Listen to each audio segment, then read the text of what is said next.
penerimaan dana di perusahaannya, betul nggak? Ada? Ada dari perusahaan apa? Dari PT NOK. Masya Allah. Ada perwakilannya hadir? Hadir? Oh Masya Allah. Boleh ke depan, sekarang berkenan ke depan? Berkenan ke depan? Sekarang Allah muliakan teman-teman di perusahaan PT NOK pada waktu mendengar ada cerita tentang tempat-tempat di mana harus dibangun sumur, yang terjadi tadi bahwa saya tidak bisa membantu banyak, saya ajak semua orang supaya banyak yang membantu. Inilah gerakan kebaikan yang sedang kita ingin ciptakan supaya bangsa ini dihuni oleh orang-orang yang hidupnya penuh dengan kemuliaan. Silakan, Mas. Saya manggilnya Mas apa nih? Apa Ustaz ya? Ini saja.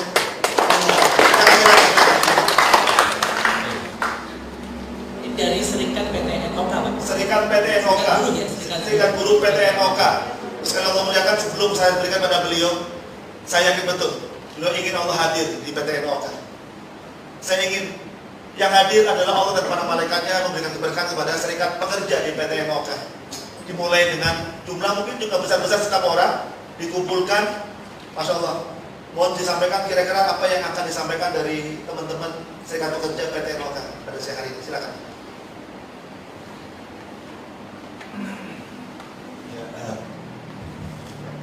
Bismillahirrahmanirrahim. Assalamualaikum warahmatullahi wabarakatuh. Alhamdulillahirabbil alamin. Wa bihi nasta'in 'ala umuri waddin. Wassalatu wassalamu ala asyrofil anbiya'i wal mursalin wa ala alihi washabihi ajmain. Amma ba'du. Yang kami hormati Presiden ACT Pak Muhajar, Pak Ustaz dan Pak Ishak, perwakilan dari ACT Cabang Bekasi, dan Bapak Ibu hadirin yang hari ini juga bisa hadir di acara Bekasi berwakaf yang diselenggarakan oleh ACT Bekasi. Perkenalkan, saya Hermawan, Ketua PUK SPC PT NOK Indonesia. Jadi kalau PUK itu adalah serikat pekerja, serikat buruh di tingkat perusahaan. Artinya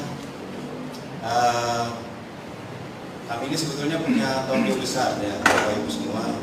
Mungkin nanti juga Bunda bisa menyampaikan bahwa serikat pekerja, serikat buruh adalah satu organisasi pekerja atau buruh yang memang sebetulnya punya tugas yang cukup berat, yaitu bagaimana bisa melakukan pembelaan, perlindungan, bahkan peningkatan kesejahteraan pekerja di satu perusahaan. Dan apa sih tugasnya ya? Salah satu ketika pekerja upahnya dipotong, kemudian juga hak-haknya tidak diberikan, bahkan ketika pekerja itu diperlakukan tidak adil oleh perusahaan, maka serikat pekerja berdiri di depan untuk melakukan pembelaan. Itu tugas serikat pekerja. Dan apakah mudah gitu untuk dilakukan? Ternyata tidak.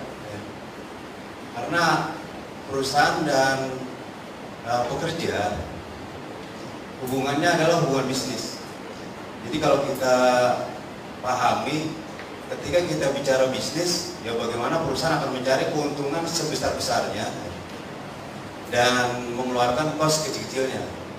Dan sangat berbeda dengan apa yang menjadi keinginan pekerja.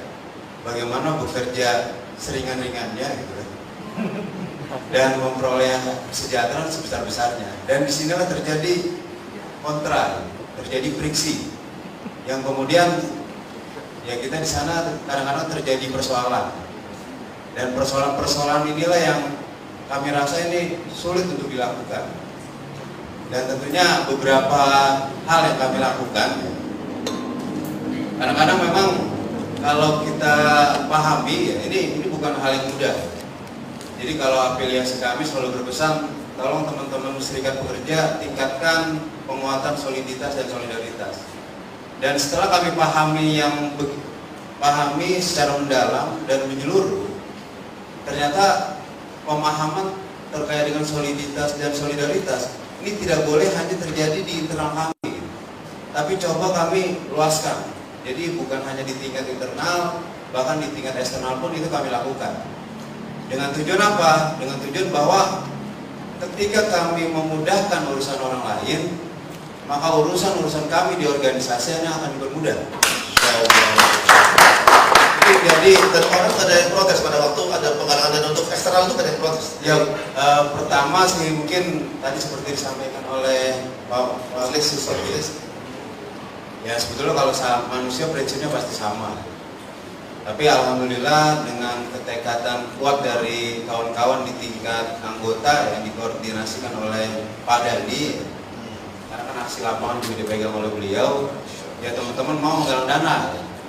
Dan ya memang jadi boleh dipercaya atau tidak, jadi kami serikat pekerja memang punya iuran.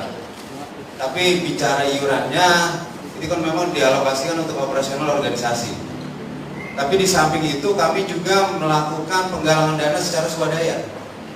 Jadi kami kurang lebih per bulan itu sekitar 50 juta per bulan yang kami galang secara swadaya di teman-teman anggota. Jadi kalau setahun itu kurang lebih kemarin aja itu di tahun 2019 sekitar 1 miliar malah ya. Mas, 1 miliar. jadi jangan lihat beliau tampangnya sangat, hatinya lembut ini insya Allah. Dan itu kami alokasikan ya pada teman-teman yang telah bekerja, kemudian juga meninggal dunia ya, dan dia punya tanggungan, dan tanggungan inilah yang kemudian sampai dengan saat ini kami tanggung ya. Mulai dari sekolahnya kurang lebih ada berapa 11 orang ya. Sampai hari ini 11 orang, 11 anak yatim. Kemudian juga kami juga menerima proposal dari luar perusahaan untuk pembangunan rumah ibadah, peringatan-peringatan hari besar Islam dan sebagainya. Dan itu kami lakukan terus menerus secara kontinu. Bahkan terakhir kemarin di tahun bulan November 2020, hal ini juga terus kami lakukan. Kalau yang ini yang ACT baru pertama ini digerakkan atau sebelumnya sudah pernah gitu? Sebelumnya sudah ya, tapi nanti akan ditambahkan oleh Bung Dani. Dan saya ingin menambahkan begini ya, Bapak Ibu dan hadirin sekalian. Jadi kami juga kadang-kadang ya apakah ini menjadi yang memang kami yakin bahwa ini adalah campur tangan yang Maha Kuasa. Jadi kita ingat bahwa di saat pandemi ini memang bukan hal yang mudah buat perusahaan sebetulnya untuk menjalankan perusahaannya. Tapi perlu kami sampaikan bahwa di masa pandemi seperti tadi disampaikan oleh Pak Ibnu Hajar, di tanggal 2 Maret sebetulnya perusahaan kami di PT NOK Indonesia itu juga mengalami dampak yang sama. Penjualan merosot tajam, bahkan pernah hampir 20%, tapi pengeluarannya itu sama. Dan di perusahaan kami, ya, pekerja-pekerjanya karena mungkin rajin melakukan kegiatan-kegiatan sosial, ketika perusahaan-perusahaan lain melakukan PHK, kemudian melakukan pemotongan upah pada pekerjanya, dan di perusahaan kami hal ini tidak terjadi.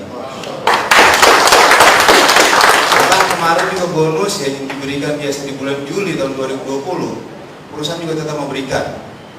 Dan terakhir paling baru kemarin, kenaikan upah tahun 2021, perusahaan kami berunding dengan serikat pekerja juga telah menyepakati bahwa upah di tahun 2021 juga dipastikan untuk naik. Dan saya rasa ini adalah hal yang sulit ya. Saya pikir nanti kalau memang ada Bapak Ibu yang dari perusahaan juga mengalami hal yang sama ya. Karena Menaker juga telah mengeluarkan himbauan bahwa untuk upah tahun 2021 tidak perlu dinaikkan perusahaan gitu. Tapi alhamdulillah di perusahaan tempat kami bekerja, ya, alhamdulillah ini bisa diselesaikan dan dipastikan upahnya bisa naik di tahun 2021. Dan inilah yang kami terus sampaikan kepada teman-teman nih. Jadi teman-teman jangan berkecil hati ketika kita memudahkan urusan orang lain, ya, maka urusan-urusan kita, kesejahteraan kita itu pasti juga akan dicampur tangan ya, atau dicarikan solusi terbaik oleh Allah Subhanahu wa taala. Berserikat, kuat dan bermartabat.